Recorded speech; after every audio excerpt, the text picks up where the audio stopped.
Endings. We love them, we hate them, we can't live without them. Sometimes the endings are awesome, sometimes they're terrible. But I thought, what the hell, I might as well do a positive video for once. So here we are, my top 10 most favorite endings of animes. And let me tell you this now, it's not outros of a show, it's endings. Anyway, here we go. Number 10. Technolize. Now say what you will about Technolize. Oh, okay, I will. It's boring, it's a bit of a mindfuck, and altogether it just drags on for so long. But say what you will about Technolize, it is good. It's not a show that you can watch over and over again. In fact, once is more than enough. But the ending and everything that comes up to it is really good. Every piece of the puzzle is answered. If you watch every episode with a lot of focus, you'll see every part, every piece of this massive puzzle slowly coming together. The show, sure, a lot of people will say it's boring. In fact, I've even said it's boring. In fact, in a way, it's one of my most hated animes of all time. But the thing is, it does what it needs to do, and everything it does is right. Unlike shows like Paranoia Agent, where they do like 3-4 episodes and go, nah, that was pointless, don't bother about that, forget all of that. Technolize everything, every scene, not one of them is wasted. And they all build up to the ending. That's the point of a mystery, horror, mindfuck anime. That is the point of it. And the ending of this anime is so sad and kind of inspiring at the same time. When I see this ending, I really feel like it's an ending. It's a closure that is really good for the show, and it keeps with the entire theme of the show. That's why I really like the ending of Technolize.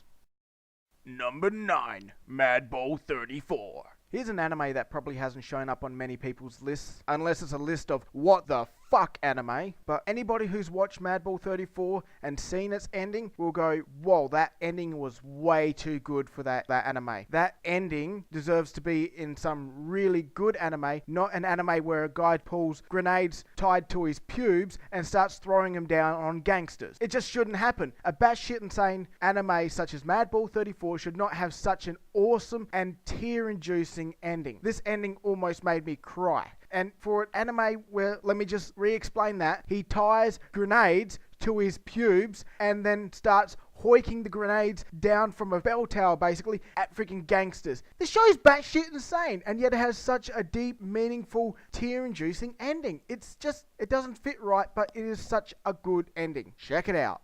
Number 8. Ouran High School Host Club. No, really, I actually do enjoy the ending of Ouran High School Host Club. Sure, the show is really weird and crazy and kind of stupid and unenjoyable, but really, the ending is actually a really nice ending. I'm not really going to talk about this one too much because it's pretty much self-explanatory. If you've seen the show, you know the ending is alright. You know, it's an alright show. But really, I like the ending. It was a really good ending. That's all I can really say about this one. Good ending. Okay. To the next one. Number 7. Soul Eater. Okay, this ending, I love this ending. It builds up to an awesome mass fight. The fight just is epic. I love this fight. And then finally, the final ending with the punch and the whole exploding and the whole meaning behind it, and, you know, finding the fact that you have everybody has the two qualities that are necessary to live.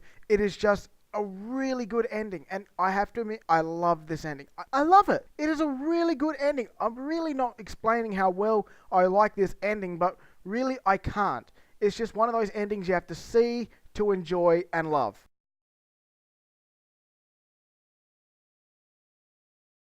Number 6. Inu X Boku SS Secret Service. Okay, all in all, I didn't really like this show that much. I found it funny in a few points, but it kind of had no focus. But the ending, yeah, granted the ending wasn't that great either, but there's one scene right at the end of it just made me laugh. I pretty much almost fell off my chair laughing at this final scene in the second to last episode. It is just so freaking hilarious. And yeah, that is the reason why it's on the list, because I just laughed my freaking ass off. And yeah, awesome. It's just so freaking hilarious. That's all I can say about it. It's just that one scene when she walks in the room and sees the wall. You know which scene I'm talking about if you've seen this anime. And I just laughed so freaking hard with the look that she gives. That, oh my god, what have I gotten myself into? I just can't. I just smile thinking about it. Number 5, Van Dread. Okay, I really like this show. Van Dread is probably one of the best animes I've seen that's like set in space. Sure, the story and characters are kind of weird and crappy and not very explored, but ultimately I really enjoy this anime. And the ending is just so epic and interesting, and it all ends properly. It doesn't have a to be continued ending, although you could probably say that it does, but I don't think it does. It has a great ending, and that's all I can really say about it. The ending is just it's such a light-hearted, there's hope for everybody ending. And sometimes that's what you need in a show. You know, I like darker endings, I like more realistic endings, but this ending is it's just a really good ending. I can't stress that enough. Number 4, Demon King. Granted, this is a to be continued ending, which honestly I really don't like to be continued endings, but to be honest, I really like this anime, I really like this ending, and quite frankly, any character that's so badass that he goes up and beats the shit out of God and utterly destroys him with barely breaking a sweat is an awesome ending. Granted, they killed off the most awesome, epic, underdeveloped character ever, but honestly, it's worth it just to see a character beat the shit out of God. But I will miss Peter Hausen. That poor soul. I get teary-eyed just thinking about it. Why did they have to kill him? Why? Why? Poor Peter Hausen. Why couldn't you have had a better name? Okay, next anime. Number 3, Berserk.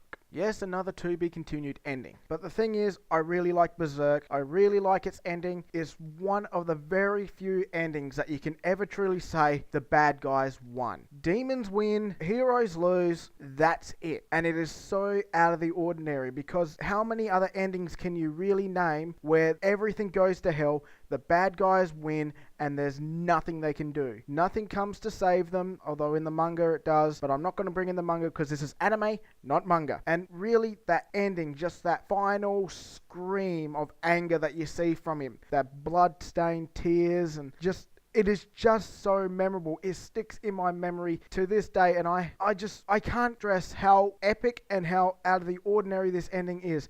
It's an ending that you can talk about for hours. And to be honest, I would talk about it for hours, but I'm trying to keep each section under a minute for each anime. So yeah, I don't really have the time to talk about it. So next anime, watch Berserk, because it is probably one of the greatest animes ever made. Hands down, fuck everything else, because that is awesome.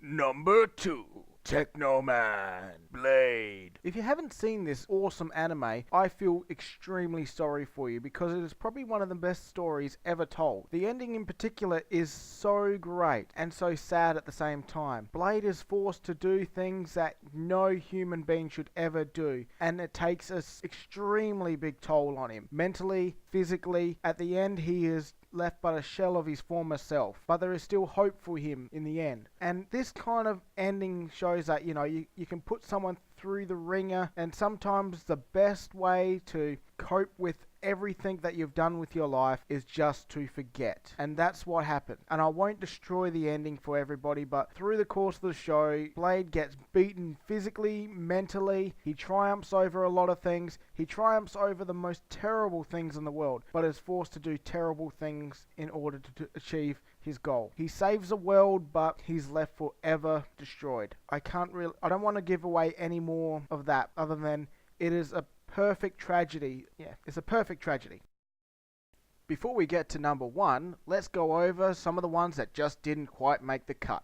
Queen's Blade, Dakoita, Murder Princess, Samurai Girls, Clanad and Clanad After Story, Death Note, Witchblade, and Cyber City Oedo 808. All are very good shows, but some just don't have proper endings. Some have endings and then episodes after them, and some of them just don't have quite that good enough ending to make the cut. I'm sorry for anybody who's fans of these shows, but yeah, it's my list, so, you know, it's my decision on what goes on it. Alright, here comes our number 1. Number 1, Samurai X and Rurouni Kenshin. Put together, Samurai X and Rurouni Kenshin probably write the best entire story I've ever seen in my life. The first two movies, Trust and Betrayal, are excellent. Granted, the movie that's set in the middle is kind of crap, but I don't really count that one because, yeah, it doesn't have the same voice actors, it doesn't have anything, it's not very good. But then you watch Rurouni Kenshin, Wandering Samurai, Legend of Kyoto, and the third one that's not very good. Those three sagas, all great. Third one's probably the weakest one, but all in all, excellent show. And then you come to the final movie, the ending of it all, Reflection. This movie is so heart-wrenching. I literally cried at the end. I take no shame in that whatsoever. Granted, I don't have any shame whatsoever anyway, but I take no shame in the fact that I bawled like a little baby who's lost, I know, his teddy bear. It is so freaking sad. And to see what happens to Kenshin, or Shinta as his proper name is, you just see his whole journey. Trust, betrayal, Rurouni Kenshin, reflection. You watch all of that in a row like that, and you will find the most perfect story ever written, and the ending just shows everything. It is the perfect ending. There is no other way to say it or summarize it. Rurouni Kenshin, Samurai X, Reflection is probably the greatest movie / ending of all time. For probably the greatest show of all time. And I do not say that lightly. Other people might have their favorites, but to me, Samurai X, Rurouni Kenshin, hands down, best show ever made. I love this ending. It is so good. And there is no equal. It is the best. I cannot stress that enough. If you've watched it, if you've watched all of the Samurai X and Rurouni Kenshin stuff, all the sagas, the 150 episodes or whatever it is, the 4 movies, granted the movie set in the center is kind of crap, like I said before, it is still watchable and it's still good, it's just nowhere near as good. It is an epically awesome, it is the best. I can't stress that enough. It is the best. Watch it. Watch the first 2 movies, watch Rurouni Kenshin, at least the first 2 seasons or at least the first season, and then watch Reflection. You will cry. And if you don't cry, you're a heartless, soulless beast that doesn't deserve good anime, good stories, or anything good. You are but a shell of a human being. On the next episode of lavitzbass6666, for doing such a terrible impression of Kyle Aber's epic voice, Lavitz goes Super Saiyan and gets into a fight with Kyle Aber, the voice and narrator of Dragon Ball Z and Mystic Gohan, respectively. Can Lavitzbass, Super Saiyan that he is, take on the threat from beyond the stars known as Kyle Aber? Find out on the next exciting episode of lavitzbass6666.